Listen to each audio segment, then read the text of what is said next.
Halo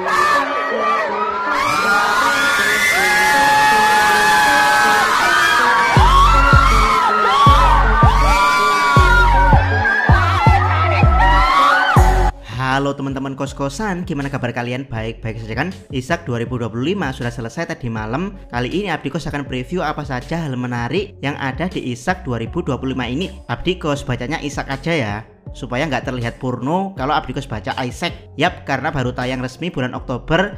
Jadi analisis Abdi Kos kali ini bukan review ya, melainkan preview. Dan seperti yang Abdi Kos jelaskan di kolom komentar, kalau Abdi Kos kembali mengikuti K-pop setelah nonton film K-pop Demon Hunter dan mendengarkan lagu Style Hearts to Hearts. Jadi jangan kaget kalau preview atau review dari Abdi Kos selalu melibatkan Hearts to Hearts, karena memang Abdi Kos mengikuti K-pop salah satunya karena Hearts to Hearts. Tapi fandom lain jangan khawatir, karena Abdi Kos bukan hacu. Jadi Abdi Kos akan tetap netral dalam menilai kualitas musik, meski itu Hearts to Hearts. Kalau bagus, Abdi Kos bilang bagus. Kalau jelek, Abdi Kos bilang jelek. Dan inilah preview singkat Abdi Kos tentang hal menarik dari Isak 2025. Yuk langsung aja kita mulai pembahasannya. Check out, check it bro.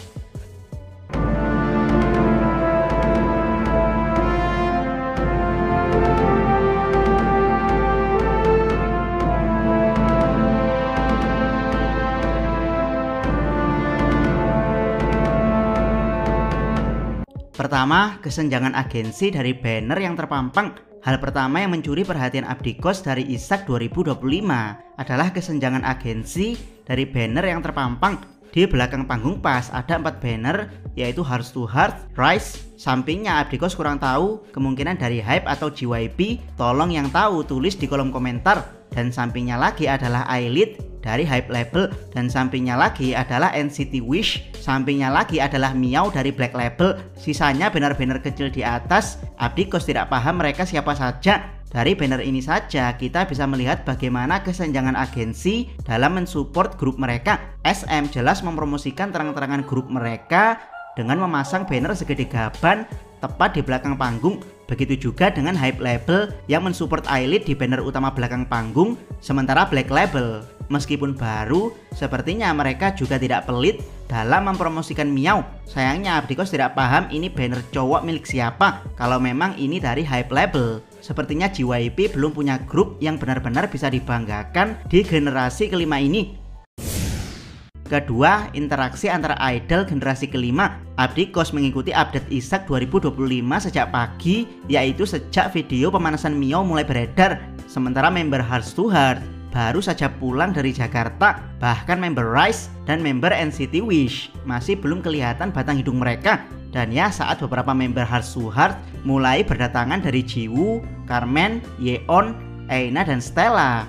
Dari situ mulai ada tanda-tanda interaksi antar grup. Kemudian Jun datang, situasi masih terkendali. Sampai akhirnya Ian datang dan terjadilah interaksi besar antara girl group generasi 5.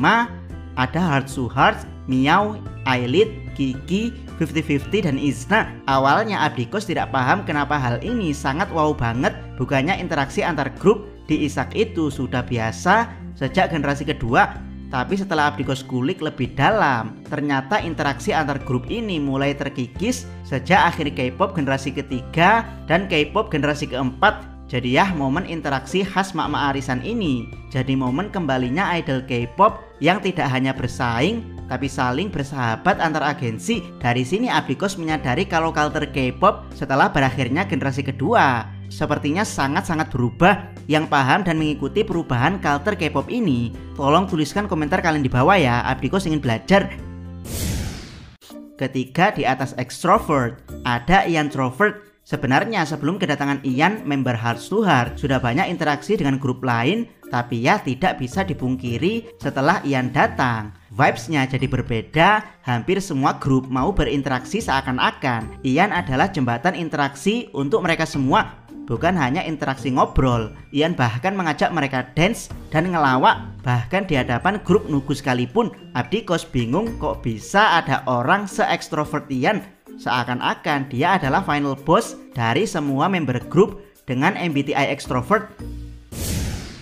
Keempat, interaksi sedih antara Nahyun dan Carmen. Satu hal yang menarik Abdi Kos dari Isak adalah interaksi antara Carmen Hearts to Hearts dengan Nahyun Edwards. Buat yang tidak paham, Nahyun dulunya adalah trainee SM dan dia punya potensi yang sangat besar untuk jadi member Heart to Heart.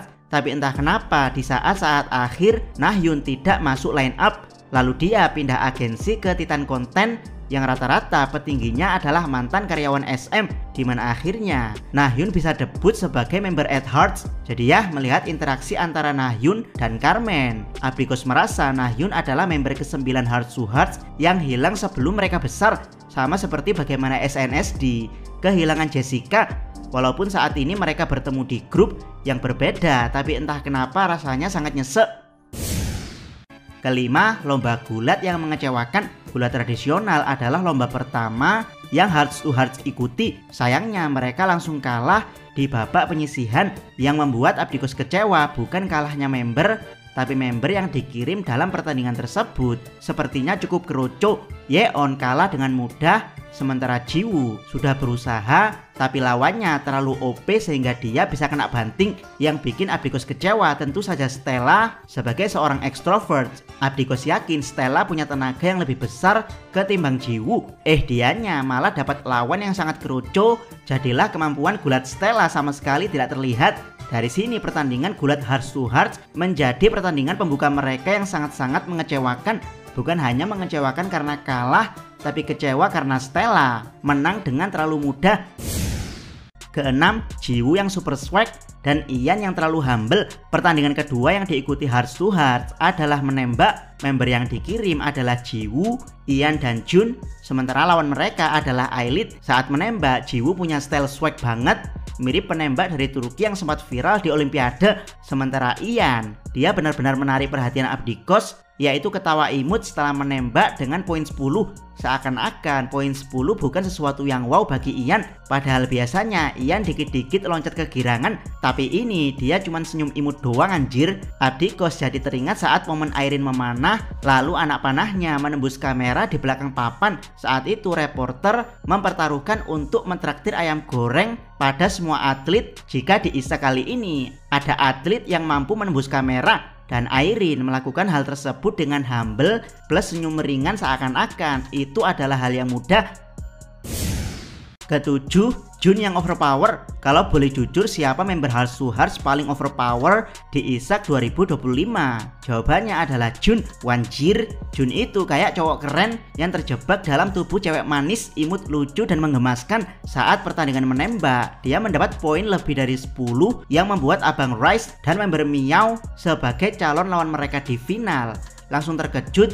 Yang unik adalah saat menembak, Jun terlihat sangar, tapi setelah selesai dia kembali memasang wajah imut. Dari sini Abdikos bingung, sebenarnya Jun yang asli itu yang mana sih? Yang sangar atau yang imut? Dari sini Ailit seperti dibantai oleh Heart to Heart dengan skor telak.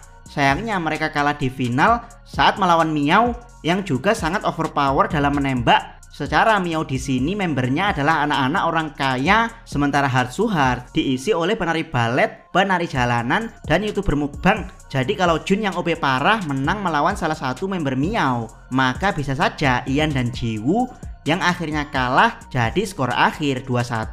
Sayangnya Abdikos belum menemukan video mereka. Bukan hanya menembak, saat lomba lari estafet di final, Jun berhasil menyalip 2 peserta. Abdikos ulangi, 2 peserta pak. Bahkan Jun tetap ngebut di tikungan seakan-akan dia adalah atlet lari beneran.